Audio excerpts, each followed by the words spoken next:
James decided to go upstairs to the bedroom around 9 o'clock in the evening. His 27-year-old wife, Megan, was getting ready to go out with her friends. The last time she went out with them, it bothered James, but he couldn't accept it becoming a regular thing. They lived in Portland, Oregon, a city with a lively nightlife, which Megan had been enjoying more often. She noticed his worried look. Inside, "You're not going to sulk about this, are you?" James glanced at the black dress on the bed and the lavender lingerie Megan was wearing, thinking how stunning she looked. "I haven't seen these before," he said with a hint of suspicion. Megan looked uncomfortable. "I bought them this week," she admitted, avoiding his eyes. James paused, then went to the bathroom and came back with a plain set of lingerie from the laundry basket. "So, is this what a husband is supposed to accept?"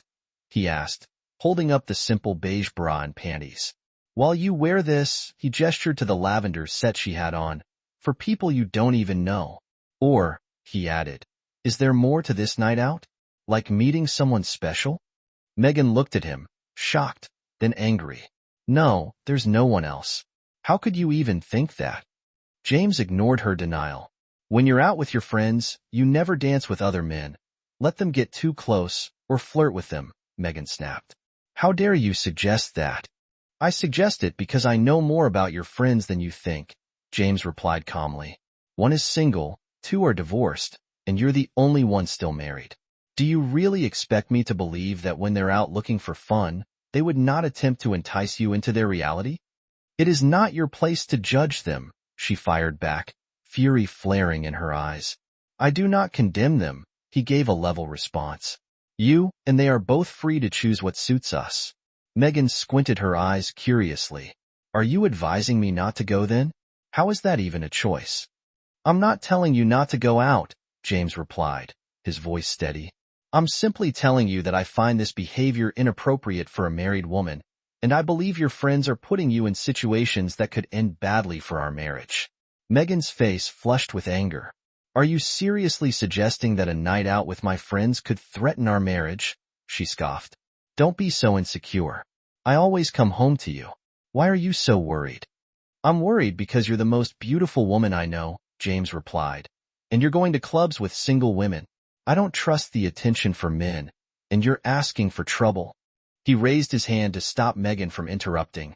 "Our marriage is already in a tough spot because you think this," gesturing to her nearly bare outfit, "is something your husband should just accept without saying anything. It's too late now. I promised to meet them at 10 a.m., and you're just trying to make me late," Megan replied, turning back to the mirror to finish her makeup, her tone dismissive. "I promised to respect my husband," James said firmly. "It seems like you're okay breaking that promise, or do your friends' feelings matter more than mine? What's wrong with you? Don't you trust me?" she snapped, frustration evident in her voice. "I'm just going out for drinks with the girls. That's it. For heaven's sake, leave me alone." James sighed deeply. "It's not that I don't want to trust you, Megan. It's that I can't help but worry when you're out there every Friday night with women who aren't exactly known for their stable relationships. And I'm left here alone, wondering if you'll end up in a situation where a line is crossed." "I would never do that," Megan protested, but James cut her off. "Gail bragged about her little escapades on social media last week. She's one of your closest friends, and that's exactly what she did. How long before you start thinking it's harmless too, as long as I don't find out?" Megan stood there speechless as James continued, his voice firm now. "If you want to go dancing, invite me along. If you just want to be around strangers, flirting and letting loose, then be honest with me. We can end the charade right now." "You're being so insulting," she shot back, her temper flaring. "No, I'm just being realistic. I don't believe you're only looking for harmless fun. I'm willing to trust that you haven't done anything wrong yet, but here's the choice. You can leave or stay, it's up to you. Just remember, I have a choice too. If you walk out that door tonight, you can have your fun, but I won't be here when you come back." James had made everything clear. He had given Megan every chance to understand how he felt and that he wanted to fix their marriage. Now it was her choice, him or her friends. "You're joking, aren't you?" she said, fury lacing her words. He had never seen her this angry in the 5 years they'd been together. "No," he said quietly. If you want to dress up like your friends and go out drinking and dancing with them every Friday night, you can. But I'm just telling you that sitting at home waiting for you to come back late at night is not how I see my future." He paused, heading toward the door. "For now, I have other things to do. I'll be downstairs when you've made your decision." Megan sat down in front of the mirror, her mind ringing. She hadn't cheated, but she had come close to it last week. A moment of weakness had led to a comforting embrace with a stranger. Still, she couldn't deny how much she enjoyed the attention from men in the club. It made her feel desired in a way that James's compliments, though frequent, didn't. After all, he was her husband. He was supposed to say nice things about her. But those men at the club, they were captivated by her, and it thrilled her. James sat at his laptop, filling out an online form. His mind made up. It was 9:40 when he heard her descending the stairs. He looked up. It was she, staying or leaving? Megan wore high-heeled shoes that accentuated her long legs, disappearing into the short, tight blue dress she had chosen. He stayed quiet, watching her.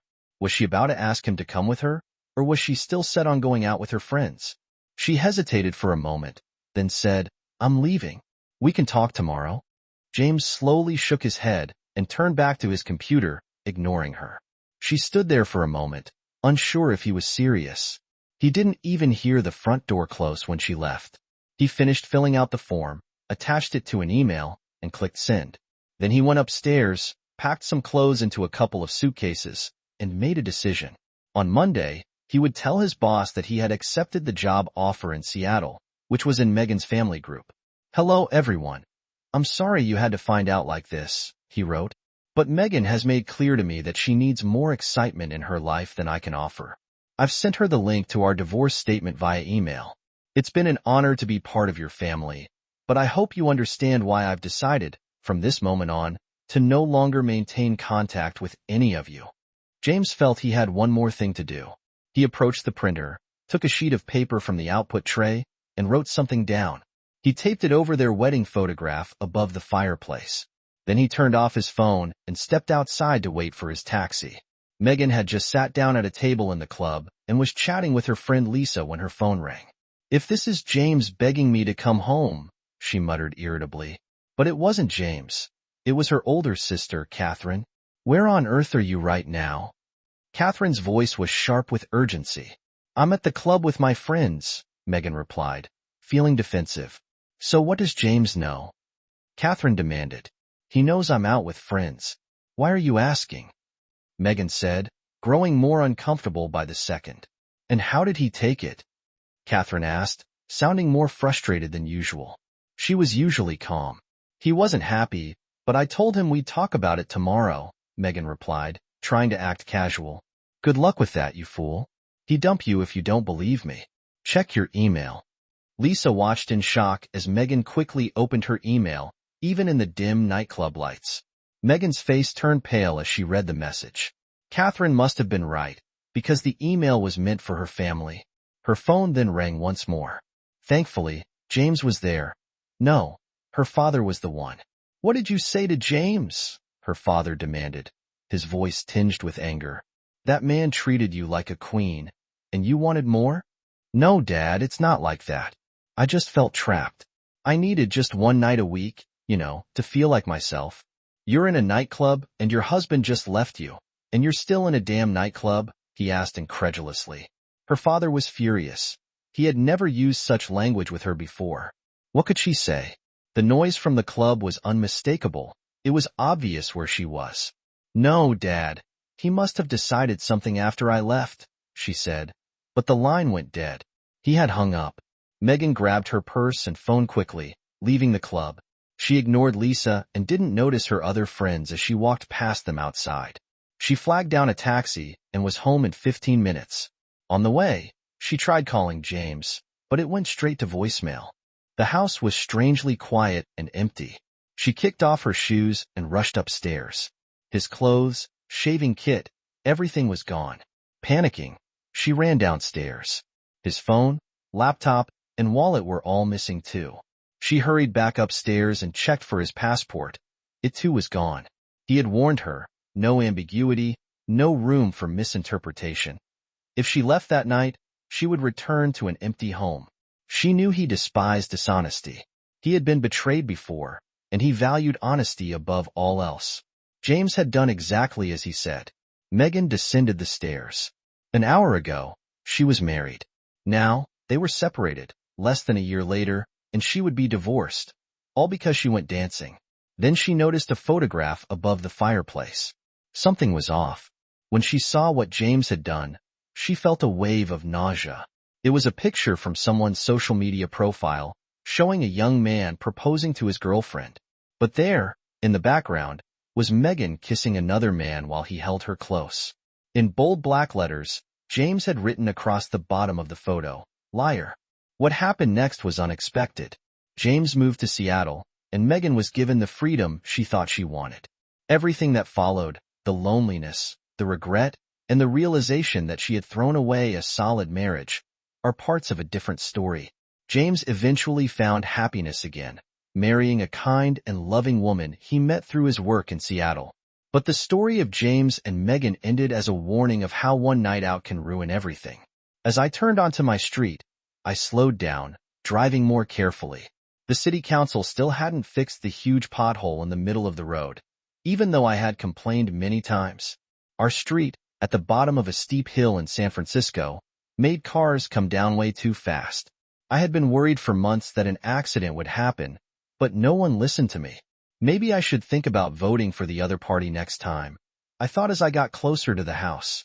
I saw a large SUV parked in the driveway, which didn't look like any of Emma's friends' cars. This made me feel uneasy. We had been together for 5 years and living together for the last 2. I knew she was expecting a proposal soon, and I had been planning it carefully. But what I found inside would change everything. I parked in the garage and walked into the house, calling out, "Honey, I'm home." The moment I stepped into the living room, I knew something was wrong. Emma was sitting on the couch with a man I had never seen before. A wave of dread washed over me, but I tried to remain calm. I didn't realize we had a guest. "Who's this?" I asked, my voice steadier than I felt. Emma stood up, avoiding my gaze. "Mark, this is Donovan. We need to talk." My worst fears were confirmed. I took a deep breath, determined not to lose my temper. "What is there to talk about? You both know how this looks. I really hope I'm wrong and that you have a perfectly reasonable explanation." Emma looked down at her feet. "Mark, you know I love you, and I've wanted to marry you and grow old together. I also want to experience life before I settle down completely. I don't want to reach old age with regrets, feeling like I've missed out. I've been seeing Donovan for a while, and I didn't want to keep doing it behind your back. I thought it would be fair to tell you and suggest maybe we could open up our relationship, so we can all be happy." "Open up the relationship," I repeated, shocked. "How is this honest, Emma? This isn't an open relationship, it's betrayal." "I hope you wouldn't see it that way," she said, her voice trembling. "You be free to see other women too, and I trust you enough to know you'd come back to me. I know it's not what you want to hear, but maybe with time, you'll see this could make us stronger. I'm sure that in a few months, you'll look back and see this as a minor adjustment, something that ultimately benefited us both." "Do you even hear yourself?" I asked, unable to hide my disgust. "You're not playing by any rules, Emma. You've already cheated on me, and now you're trying to pass it off as some kind of progressive relationship, a minor adjustment? Are you out of your mind?" Donovan, who had been silent until now, decided to speak up. "Look, man," I cut him off sharply. "This is between her and me. Both of you, get out of my house right now. I don't want to see either of you again." Emma sighed deeply, realizing there was no point in arguing. "I hope you'd be more understanding, Mark. I packed a bag, and I'm going to stay with Donovan for a few days to give you time to cool down. I'm sure you'll come to your senses." "Get out," I shouted, barely keeping my composure. Emma hesitated, then grabbed her bag and made her way to the door. She moved to kiss me, but the look in my eyes stopped her cold. Donovan followed her outside, and I watched them walk to his car, my heart racing as they reached the driveway. Emma tried one more time. "Mark, please don't make any quick decisions. I know you're upset, but this doesn't have to be the end. I'll give you a few days to think about it, and then we can talk." Her words were drowned out by the roar of an engine.